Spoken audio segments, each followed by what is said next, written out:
Hello, this is Ruslan Belov. Before we begin, I would sincerely like to ask you to subscribe to the channel. Your subscription helps the channel grow. Thank you to everyone who has already subscribed. There's not much to be cheerful about, as the fighting continues and people on both sides are still being wounded and killed. In general, the front keeps moving, and we continue to study the situation together. So my friends, some rather positive news is coming from the front lines, and from various sectors too.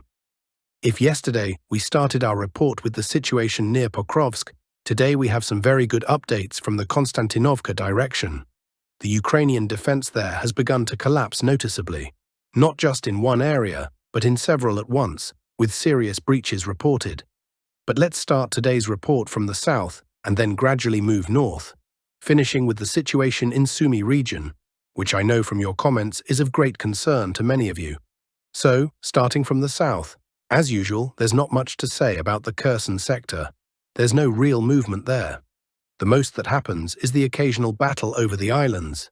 These are rare, and even then it's mostly positional fighting. Ukrainian forces are trying to retake lost positions on the right bank. They partially control the northern part of Kamenka, although some statements claim full control, which isn't true. About 85% of Kamenka is under Russian control, but there are areas still held by the AFU. Russian forces are attacking, aiming to push the battle from Kamenka to the next village, Plavny. The minimum goal by the end of the summer campaign is to take Plavny, finish clearing Kamenka, and reach Stepnogorsk. What will succeed and what won't, time will tell. Things are still tough here. There are some gains, but the AFU are fighting fiercely, so it's hard going. The second area in Zaporizhzhia region is near Orakhovo. Here's a Ukrainian map we're using today. Ukrainian cartographers are, as usual, downplaying our advances. In reality, fighting is already underway in Malotokmachka, but their maps don't show that. Moreover, over the past 24 hours, we've made progress both south of Malotokmachka and inside the village itself. Inside the village, we've moved about 400 meters forward, which is significant considering it's a residential area. South of the village, the advance is 1.5 kilometers. The attack was carried out in a column formation under AFU fire. A video of our column advancing under explosions has been posted online, showing Ukrainian attempts to destroy our equipment, but it kept moving. Very impressive footage. The ultimate goal here is clear: to take the town of Orakhovo, but that's more likely a goal for next year rather than this one. The third active area in Zaporizhzhia is east of Gulyai-Pole. Fighting has started for the village of Poltavka, which was expected. I've mentioned before that after taking Malinovka, we shouldn't expect an advance on Gulyai-Pole right away, as some claimed. Malinovka isn't well defended due to its position. Poltavka and Malinovka are almost connected, less than a kilometer apart, so if you take one, you have to take the other, or risk counterattacks. So yesterday, Russian forces began assault operations in Poltavka. This is a tough area, and I don't expect quick results, and I urge you not to expect swift progress either. Let's move on. We now shift to the area under the Vostok group. This is where we see near-daily progress and visible results. Here's what's happening now. From Zelenopole, we are trying to push between Ukrainian strongpoints and enter Timirovka. Interestingly, Timirovka is no longer in Donetsk region. It's already in Zaporizhzhia. So far, there hasn't been major progress here, since the village sits on elevated ground. But further north, the situation is better. Heavy fighting is ongoing for Voskresenka. Also to the north, we are trying to bypass the village and reach Alexandrogorod. Even further north, fighting continues for Zeleny Guy. And according to our guys on the ground, the advance is going well. Despite Zeleny Guy being a large village, larger than, say, Tolstoy, Russian forces already control a third of it. Yalta, Donetsk Yalta, is also under full Russian control, despite what Ukrainian sources say. Ukrainian sabotage groups had briefly infiltrated the western part of the village, but that issue has been resolved. The Ukrainian flag that had been raised and filmed has already been removed and replaced with the Russian tricolor. In the Novopavlovsk area, there's no progress. The front remains static. But around Pokrovsk, fighting is taking place in Zverevo And in Pokrovsk itself, Russian troops entered the city 5 days ago, and the AFU still haven't been able to push them out. And this isn't just a raid by a DRG, sabotage group. They didn't just come and go. These are real battles. The Ukrainian side has confirmed casualties among their troops, both killed and wounded. Again, this is not yet a full-scale assault on the city. You could call it reconnaissance in force. It just turned out that this part of the city had virtually no defense, allowing Russian fighters to move 1.5 kilometers through urban terrain and reach Zashchitnikov Street, where they ambushed a Ukrainian vehicle. Here's the video of that ambush. One Ukrainian soldier was wounded, another killed, all the result of the work of Russian assault troops who entered Pokrovsk. So what does that tell us? It tells us that the AFU defenses aren't solid. You can infiltrate them. And that's what Russian fighters did. A full assault will begin only once all roads are either physically taken or brought under full fire control. As of now, the Northern Highway is only partially under Russian control. But I believe that's a matter of a couple of weeks. Fighting is already ongoing near Mayak in the north and Boykovka in the west. From Boykovka, it's just 6.5 kilometers to the railway and 10 kilometers to the highway, enough to establish fire control. Meanwhile, the Konstantinovka sector is also starting to collapse. The battle for Popov Yar is over. The village is fully under Russian control, and video with the flag has already been released. Fighting is now ongoing in Poltavka, which I remind you is part of a defensive line consisting of Popov Yar, Poltavka, and Rusin Yar. So what do we have?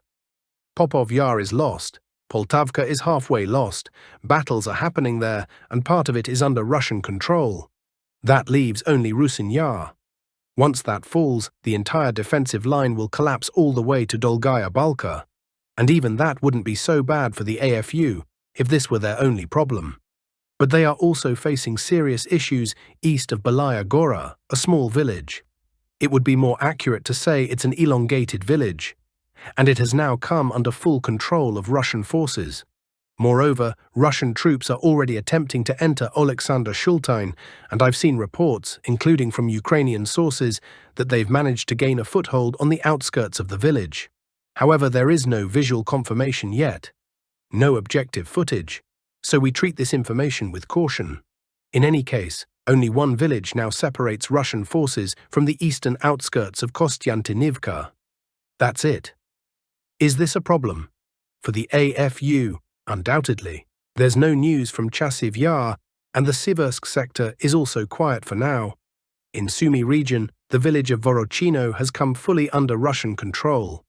This is confirmed by footage with Russian flags in the village. What's most concerning is the situation in Kondratovka. In Kondratovka, Russian forces control the northern and eastern outskirts of the village, but most of the settlement remains under AFU control. As for Yunakovka, even the Ukrainian map, as you can see, doesn't show any Ukrainian control in the village. It's either under Russian control or considered a grey zone, so I believe we'll soon hear news that Yunakovka has fallen under Russian control. What's the bottom line? Right now, conditions are being created for the capture of 4 towns at once: Pokrovsk, Myrnohrad, Rodinske, and Kostiantynivka. If we look back to May, the Russian army made some significant advances. In June, also. In July, fewer. But the current advances are far more important than those in May. Back then, the Vostok group mostly captured open fields with no settlements. Now, however, conditions are forming for the encirclement of the entire Pokrovsk agglomeration, and even Ukrainian military analysts themselves admit that these conditions are very favorable. That's why I'm more than confident that Pokrovsk, Myrnohrad, and Rodinske will come under Russian control by the end of the year. I don't see any conditions that would allow the AFU to hold them. Russian forces are pushing hard toward the Northern Highway, the main logistical artery, and they will reach it within 3 to 4 weeks. I believe by mid or late August. Once that happens, we'll physically cut the road. What will remain? 2 roads from the west, but they are already under drone surveillance. Think about it. From the current positions, it's just 5 kilometers to the highway. What does 5 kilometers mean when the sky is swarming with dozens of drones? Exactly. No one can drive on that road safely anymore. That's why I said earlier that 80% of all Ukrainian logistics goes through the Northern Highway. In 2 or 3 weeks, maximum a month, that road will be cut. And then what? Then we'll have a situation similar to what Russian forces achieved in the Kursk region. When they severed all logistics and everything for the AFU fell apart. It will be the same here, so I have no doubt that Pokrovsk, Mirnohrad and Rodinska will fall under Russian control by the end of the year. Well, that's all I have for today regarding the front. Now a few words on the political situation. Europe is already feeling the consequences of its own sanctions packages. The latest EU sanctions against Russia have further tightened pressure on the already strained diesel fuel market, as Europe is a major importer. On Friday, the EU confirmed it will continue its ban on importing diesel fuel produced from Russian oil. The bloc receives around 15% of its seaborne diesel imports, about 240,000 barrels per day, from India and Turkey, which refine crude oil bought from Russia. As a result, diesel prices spiked. The premium of diesel over crude oil rose to $28 per barrel, an increase of $3.50 per barrel, according to Bloomberg. Meanwhile, Greek shipowners plan to continue transporting permitted Russian oil despite sanctions. According to Reuters sources in the shipping industry, tankers owned by Greek companies are still transporting Russian oil. These vessels already account for 1/5 of all maritime transport of Russian oil and gas. Ship owners say it will become more difficult, but they will continue doing it in the largest possible volumes. Friedrich Merz believes that amid a possible recession, Germans need to work more. In an interview with ARD, he stated that a reform of the social welfare system will be presented in the fall, which could include cuts to social benefits. Changes may also affect the basic Bürgergeld allowance. Merz stressed that the state must combat mafia-like abuse of welfare programs and promised to put an end to it. He also called for a revision of rental subsidies for those in need. Additionally, Merz believes the working day system should be reformed. Instead of a fixed 8-hour workday, he proposes limiting the weekly work time, allowing people to work 10 or 12 hours a day as long as the weekly norm is met. The UK has closed a major tax loophole for billionaires. As of April 2025, the non-dom status will be abolished. This status had allowed wealthy foreigners to avoid paying taxes on overseas income. Between 2023 and 2024, the UK lost a quarter of its dollar billionaires, 18 individuals. In the same period, 12 billionaires left China and 8 left Russia. Most are relocating to Dubai, Monaco or Switzerland. London's luxury real estate market has slumped. Sales of homes priced above £5 million have dropped by 36%. Capital gains tax revenue is down by £1 billion. If you try to heavily tax capital, it simply moves elsewhere. Capital is more likely to remain where the costs are absorbed by the state and profits are redistributed among capitalists.